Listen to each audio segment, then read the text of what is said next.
Good morning, friends, Rotarians. I feel deeply honoured and grateful to Noel Travascus, Rotary International Coordinator for the Australian region and convener of this conference, for asking me to provide this address today. I'd like to acknowledge Rotary International Director John Bogue and wife Diana, along with the 90 Australian and New Zealand Rotary clubs represented here. Over the last 13 years, I've enjoyed partnerships and collaboration with a whole range of large and small organisations, international agencies and bilateral donors. Relationships and commitments have waxed and waned, but a constant among them has been Rotary. I take this opportunity in my capacity as Honorary Ambassador for Rotary and also as a Paul Harris Fellow, and Ron, I didn't buy mine, to applaud you for the work that you have done in my adopted country in the fields of education and training, health, youth empowerment, water and sanitation, infrastructure, and early childhood care and development.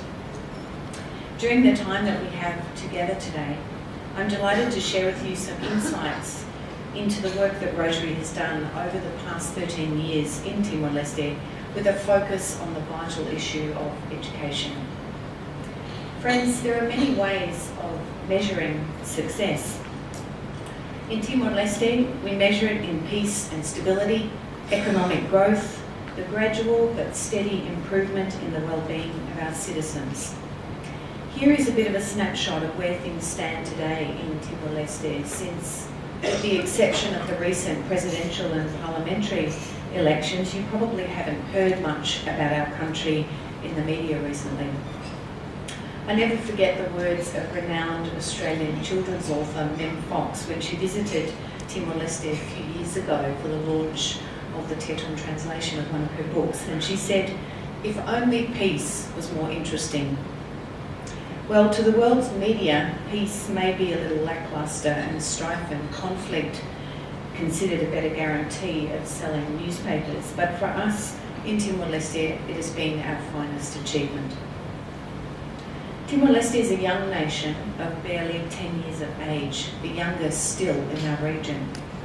In the wake of the popular consultation of August 1999 and the massive vote in favour of independence, the departing Indonesian military murdered, pillaged and razed to the ground some 80 to 90% of our public and private infrastructure. Many thousands of families were herded across the border into Indonesian West Timor, where they eked out an existence in makeshift camps with little or no access to water, food or basic services. When I flew into Timor-Leste in October 1999 with my husband, Gusamo, now Prime Minister, the country was still smouldering, the people deeply traumatised by the pain and loss that was still so fresh in their memories. I found it difficult to recognise the country that I had visited as a clandestine filmmaker and human rights activist in the 1980s and 90s. The work of rebuilding the infrastructure, restoring basic services and healing the wounds has consumed the time and energy of our nation's leaders ever since.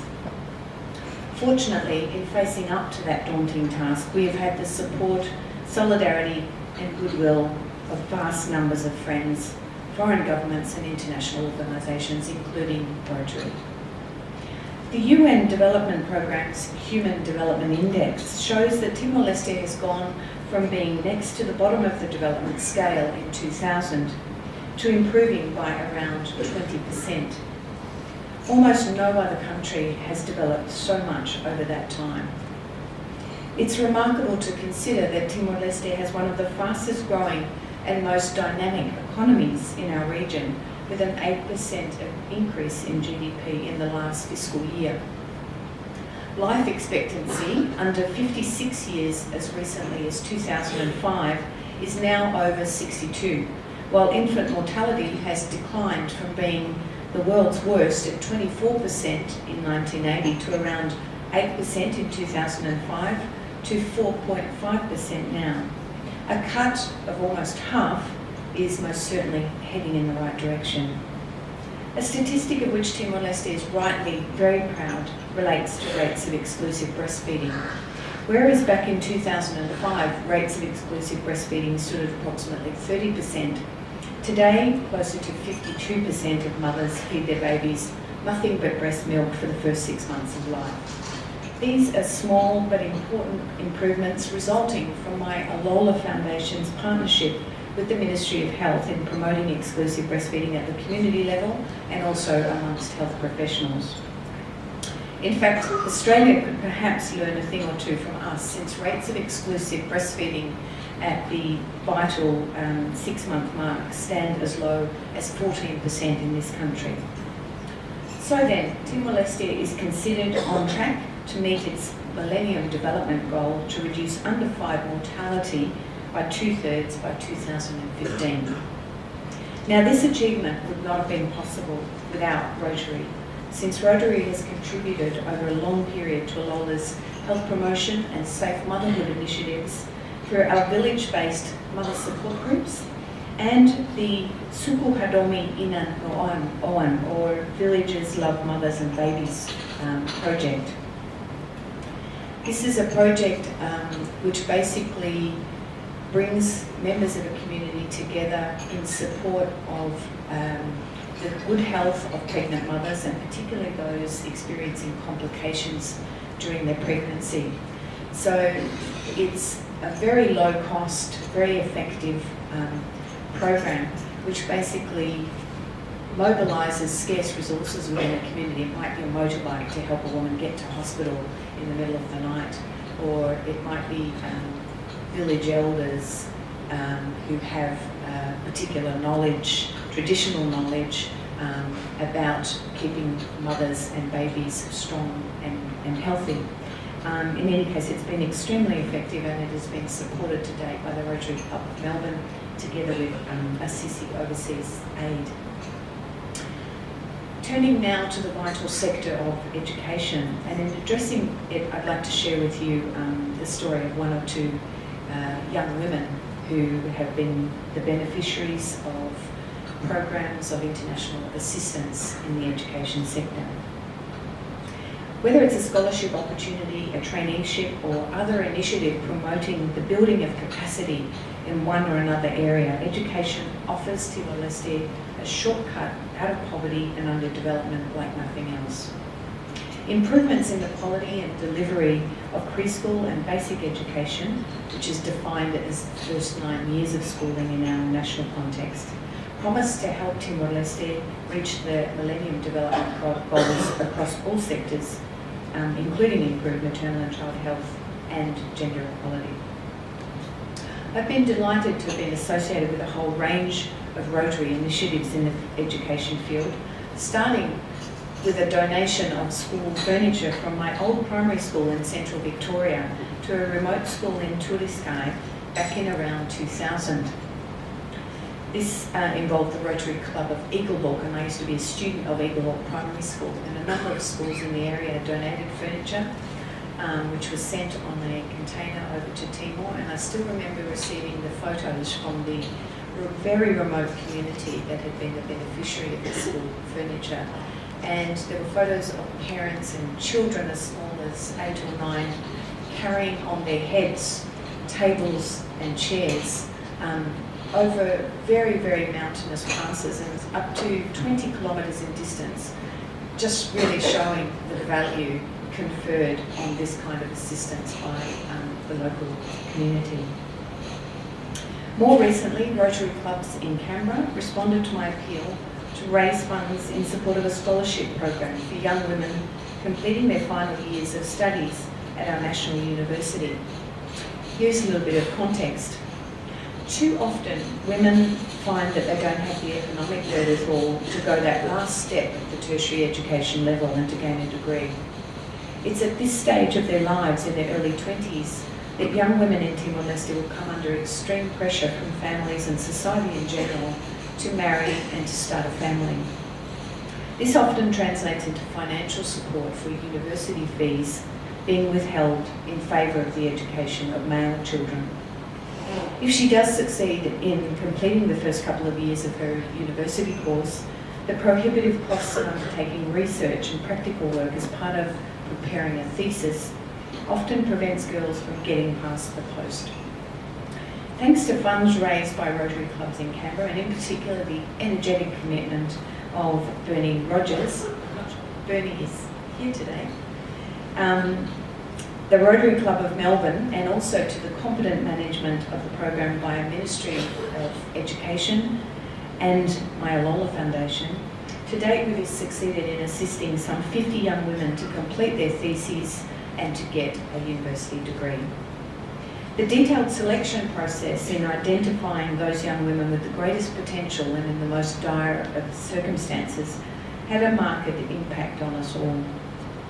When attending a recent graduation of one of the participants, the renowned and respected Daryl Mills of Rotary Australia World Community Service and Rotary's key man on the ground in Delhi remarked, "This room is special. When you girls first came here for your interviews, you were nervous and crying when telling your stories. But what you didn't know is that in our hearts, we were also crying with you." And Daryl became quite emotional himself whilst recalling this moment. Brigida Boivida is one of those who timidly presented herself at the interviews with Daryl and the staff of the Alola Foundation, and today I'm pleased to say that she works as administrative coordinator with the Timor-Leste National Commission for UNESCO, which I head up. As I mentioned earlier, 80 to 90% of our public and private infrastructure was destroyed in 1999.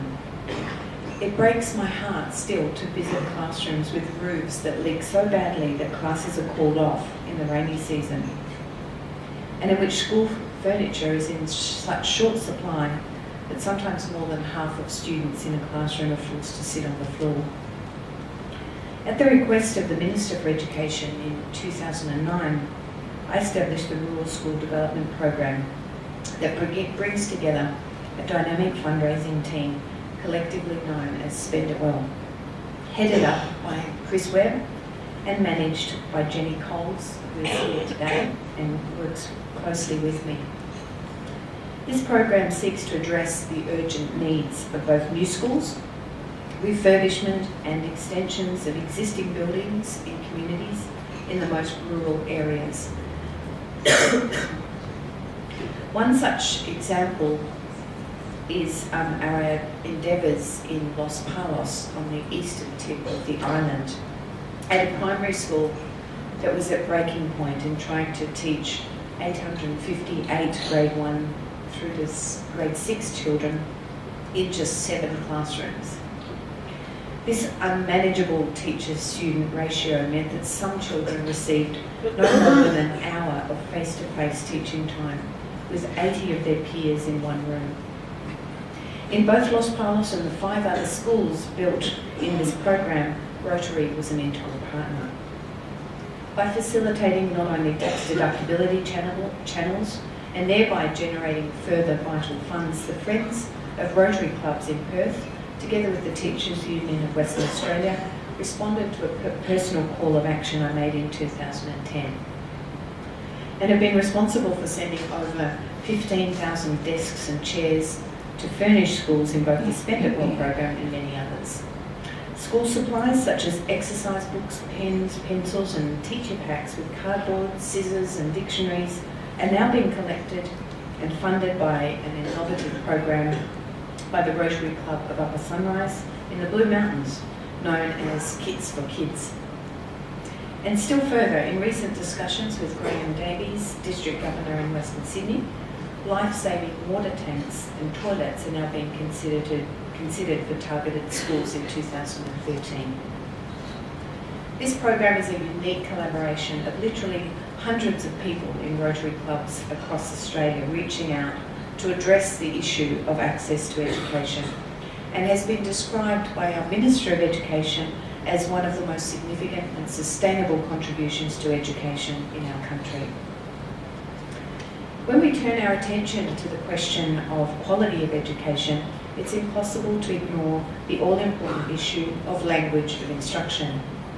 In addition to Tetum and Portuguese, some 30 other local languages are spoken across Timor-Leste. Tetum and Portuguese, sharing the status of official languages, are the sole recognised languages of instruction in schools, although the 2010 census showed clearly that in some areas of the country, fewer than 50% of the population know how to speak, read or write either Tetum or Portuguese. What this means in practical, everyday terms is that tens of thousands of children across the country are failing to understand the content of their lessons and therefore to learn. We know from countless empirical studies and research projects from around the world that the use of a child's mother tongue in the early years of education facilitates learning and reduces school dropout and grade repetition. A simple policy shift is the answer, and so 3 years ago, the National Education Commission, which I head, commenced drafting a language and education policy for our Ministry of Education. Today, spearheaded by our Timor-Leste National Commission for UNESCO and working in partnership with international and national organisations including Plan, CARE, the Mary MacKillop Institute, UNICEF and ALOLA, we are implementing a mother tongue-based multilingual education pilot project in 12 schools across 3 districts. We feel confident that the results of the pilot will demonstrate unequivocally that the use of children's home languages in preschool and the early years of primary education improves access to schooling, engages parents in their children's education, and boosts the quality of learning, including learning in the official languages.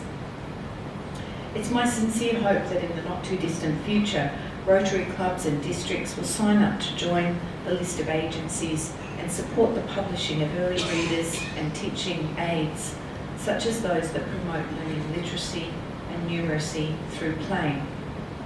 One small initiative that we have launched is the Play at School, Stay at School program, which aims to raise funds to be able to supply preschools in particular with the basic educational games, toys, floor mats, and storage units to enable kids to play. And of course there's a very direct link between the facilities and kids' enjoyment of learning and retention rates. So hence the name Play at School, Stay at School. We have provided, I think, copies of these at the back of the room there. Thank you. So for anyone who's interested, a very small contribution of $1,500 is enough to fit out one entire preschool. Rotary's success derives from its principle of listening to the people that you work to support, taking the lead from the people and the communities that you work with in terms of deciding on priorities. The direct partnering with schools and people at the grassroots level has earned Rotary the respect and admiration of our people countrywide. Abel Guterres, Timorese ambassador to Australia, and Abel is here with me today, works tirelessly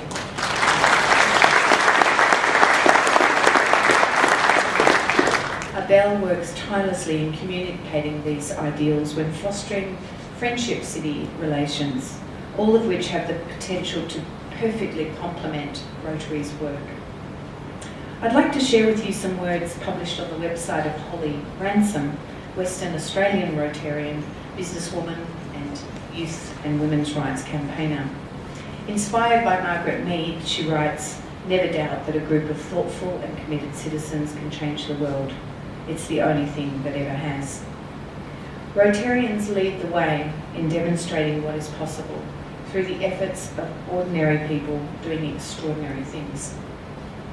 Timorese, and in particular our tiny island's most vulnerable women and children, are having their lives empowered and enhanced by Rotary on a daily basis in almost every aspect of life.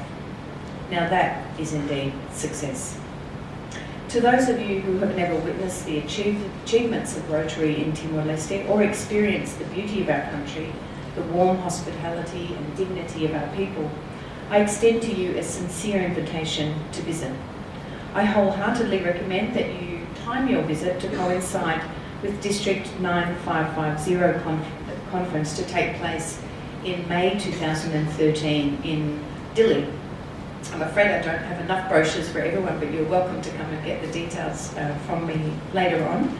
And also to pick up a copy of our tourism brochure and DVD at the back of the room, and hopefully that will whet your appetites and result in you taking a decision to visit us.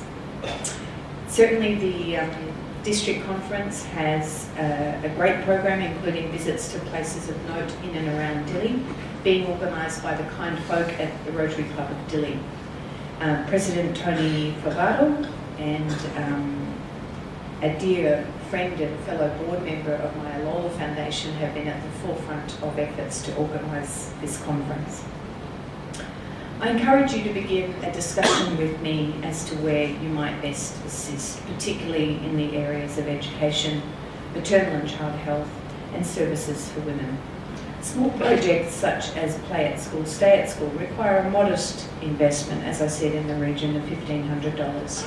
For more ambitious programs such as the Spend It Well Rural Schools program, your Rotary Club might consider partnering with another to give an entire community the gift of education in dignified surroundings and with facilities and training opportunities that truly support good educational outcomes. My friend and colleague Jenny Coles, Jenny, perhaps you'd like to stand up. Jenny worked for many years as my personal assistant in and Jenny is a wonderful and inspiring speaker, and we'll be happy to receive any invitations to come and talk to your club in more detail about Timor-Leste and its needs, particularly in the education sphere. Jenny is on the Rotary Speakers Guide, and contact details are also available on Rotary websites. In closing, may I reiterate my husband and our people's fervent wish that Rotary continue to be part of our nation-building efforts into the second decade of our independence. May your organisational motto of service above self continue to inspire others in the Australian community and to act as a beacon for Rotary's partners and beneficiaries all around the world. Thank you for listening to me today. Obrigada.